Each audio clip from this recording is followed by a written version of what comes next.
That night, two men sitting in a booth at the corner of the bar caught my attention. One kept moving between different tables while the other quietly sipped his drink. The first man mostly approached tables occupied by women, engaging in brief conversations that sometimes ended abruptly.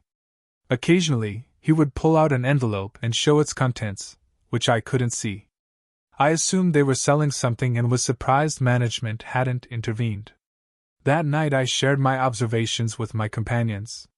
My wife of 2 years, Christ, our friends Chris and his wife Liz, and Heinz and his wife Kim. After briefly speculating about their activities, we moved on. About half an hour later, the first man approached our table. Having exhausted his options with the women, he must have decided to try his luck with us. He greeted us and asked how we were doing, his tone friendly. Our responses were mixed, but he smiled at each of us and explained that his friend in town on business was looking for some company. He wondered if any of the ladies would be interested. I was taken aback by his audacity in approaching a table where each woman was clearly accompanied by her partner. Just as I was about to say something, Liz interrupted, questioning his proposition. The man retrieved the familiar envelope he had been carrying all evening, revealing several photos that confirmed his statement.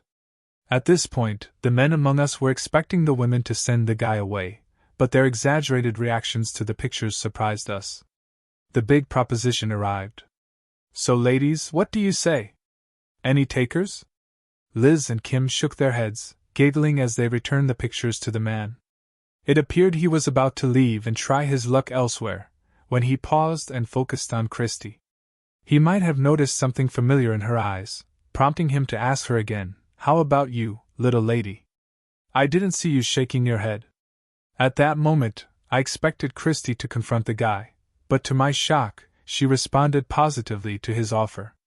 In disbelief, I tried to pull Christy away, but a massive hand restrained me. The bouncer intervened, explaining that Christy claimed she was leaving with them willingly. Despite my protests, the bouncer maintained his grip and asserted his authority over the situation. Christy whispered something to him, causing him to give her a strange look before asking if she was certain about her decision. She confidently affirmed her choice and walked towards the waiting men by the door. Desperate, I called out for her to stop, but she didn't hesitate. I could only watch as she joined the two men and left the bar. Assuming the bouncer would release me once they were gone, I was shocked to find myself still firmly restrained. Despite my struggles, the bouncer held on, explaining that Christy had asked him to hold me for a few more minutes to prevent me from following them. The realization that she had willingly left with the men and asked the bouncer to restrain me sapped all my fighting spirit. My friend stood nearby, still in shock. After a few minutes, the bouncer finally released me and I collapsed to the floor, defeated. Tears streamed down my cheeks as I wondered how she could do this to me. Was I not enough for her? Getting into my car, the weight of my emotions overwhelmed me. When my phone rang and I saw it was Christy, I was ready to help her, but she had a different request. She was determined to spend the night with those men and insisted it was just a one-time thing. In shock, I asked why she made me feel so insignificant, but her answers only hurt me more. "Why, Christy? Why are you doing this?" I pleaded, my voice cracking. "Because I need something different, something you can't give me," she responded coldly. Her words cut deeper than any physical wound. When I got home, I started packing my things. Christy returned and was stunned to see me packing. We argued and I finally decided to file for divorce. As I packed, I told her there was no point in staying in this marriage anymore. Christy tried to stop me, but my decision was final. "Please don't do this," she begged, tears streaming down her face. "I made a mistake, but we can work through this." I looked at her, my heart heavy with pain. "Christy, you shattered my trust. There's no coming back from this," I said, my voice trembling.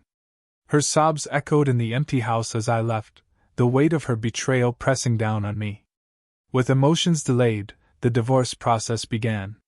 When Christy received the divorce papers, her face told the whole story. Despite her attempts to win me back, I couldn't forgive her. She left the house in tears, and I prepared to start a new life. With the support of my friends, I gradually re-entered social life. Christy moved on with her life and met someone new. Meanwhile, I focused on leaving the past behind and starting fresh. But one day, an unexpected event changed everything. A year after our divorce, I heard that Christy was happy with her new partner.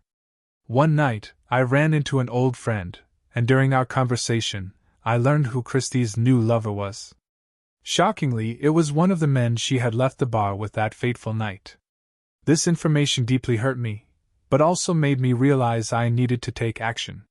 It wasn't long before I discovered that Christy's new lover was a notorious con artist. Christy was also involved in his schemes. I gathered more information and handed it over to the police. Christy and her lover were arrested as part of a major fraud operation. In court, Christy's confessions revealed how far she had fallen. "Do you understand the charges against you?" the judge asked. Christy, with tears in her eyes, nodded. "Yes, Your Honor," she whispered, her voice breaking. The once confident and carefree woman I knew was now a shadow of herself, consumed by regret and shame. On the day Christy was sent to prison, I faced her one last time. She was in handcuffs, looking defeated and broken. "How did it come to this, Christy?" I asked, my voice filled with a mix of sorrow and vindication. "I thought I needed more. But I lost everything," she admitted, tears streaming down her face. "I'm sorry for what I did to you." "You're paying the price for your actions now," I said, holding back my own tears. "Ruining my life had its consequences." I felt free and at peace, while Christy was left to face the consequences of her actions within the prison walls. On the day Christy was sent to prison, I faced her one last time. "How did it come to this, Christy?" I asked, my voice a mixture of sorrow and vindication. She looked at me with tear-filled eyes, broken and defeated. "I thought I needed more. But I lost everything," she admitted. "I'm sorry for what I did to you." "You're paying the price for your actions now," I said, holding back my own tears. "Ruining my life had its consequences." I felt free and at peace, while Christy was left to face the consequences of her actions within the prison walls.